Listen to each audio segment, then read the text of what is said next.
दोस्तों, इस वीडियो में एक तरफ जहां मैं आपको बताऊंगा यूपीएससी में इस्लामिक शिक्षा आखिर क्यों, तो वहीं दूसरी तरफ आपको बताऊंगा कि इन लोगों की आखिर मंशा है क्या, ये लोग चाहते क्या हैं और पिछली सरकारें क्या चाहती थी।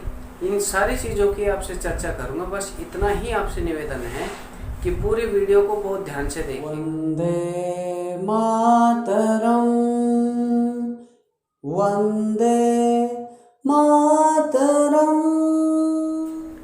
सबसे पहले यूपीएससी और इस्लाम को लेकर के मेरा सीधा सा एक प्रश्न है कि यूपीएससी में आखिर एक संप्रदाय की शिक्षा क्यों, और उस संप्रदाय की शिक्षा, जिस संप्रदाय की शिक्षा है माँ बहन बेटियों के साथ बलात्कार करना, अपने से दूसरे पक्ष के लोगों के साथ जिहाद करना, फसाद करना, उनको मारना, उनके साथ व्यभिचार करना, यानी उनको हर तरीके से परेशान करना, ये उस संप्रदाय की शिक्षा है। तो जब एक संप्रदाय की शिक्षा ऐसी है तो इसी सब्जेक्ट में एक धर्म की शिक्षा क्यों नहीं दी गई?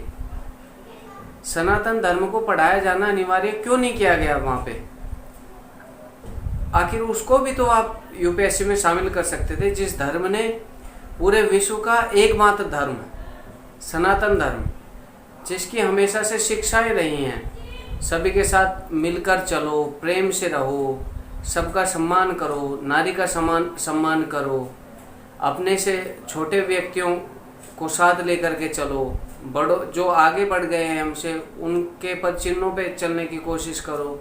ऐसी जहाँ पे अहिंसा की बात की जाती है, अहिंसा परमो धर्मः, और जहाँ पे साथ ही बता देता हूँ, जहाँ पे ये भी चर्चा की गई है कि अहिंसा परमो धर्मः, धर्म हिंसा तथैव च, क्यों आखिर उसकी चर्चा नहीं की गई? क्यों उसको पढ़ाया जाना अनिवार्य नहीं किया गया?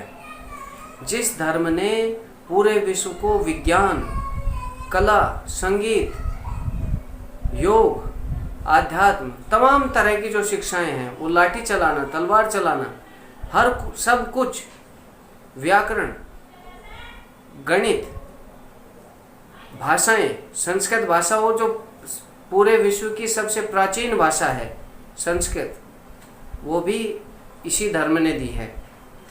उनका योगदान देखिए।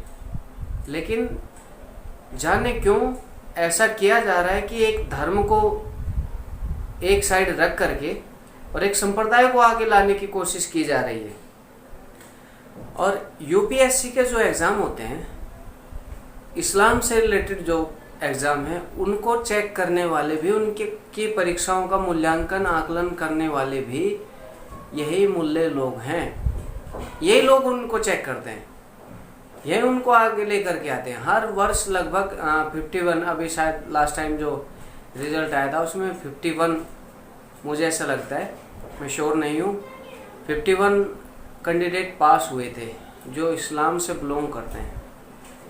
और ये आखिर किया क्यों जा रहा है और किसकी सह के कारण ये किया जा रहा है? ये किया जा रहा है एक सरकार के द्वारा।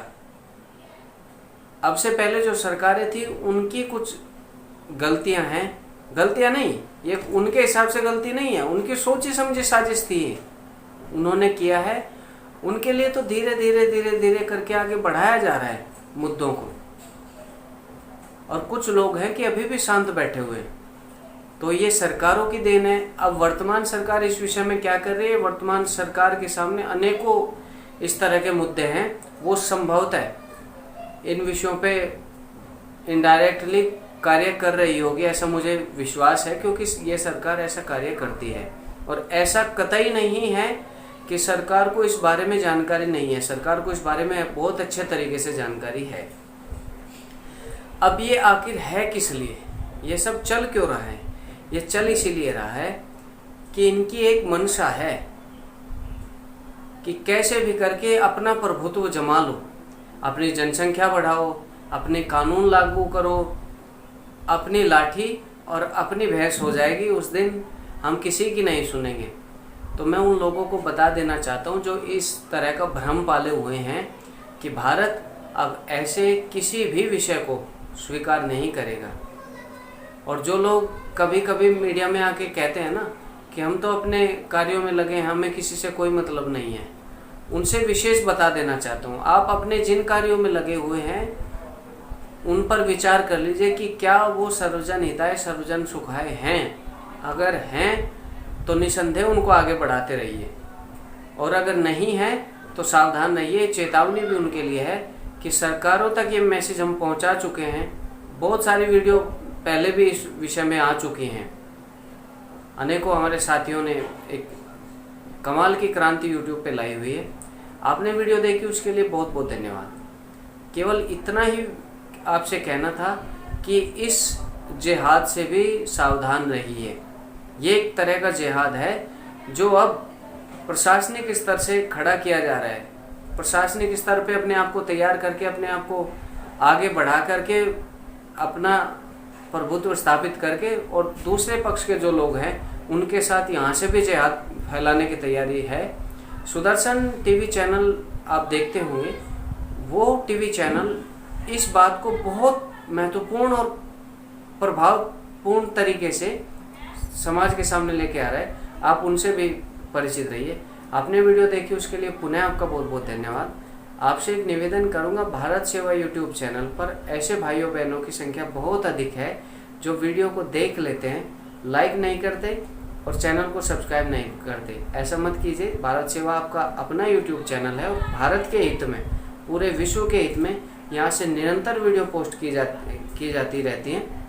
आप चैनल के सदस्य बनिए और नोटिफिकेशन बेल को क्लिक करके सभी के साथ वीडियो साझा करते रहिए। बहुत बहुत धन्यवाद। वंदे मातरम। जय श्री राम।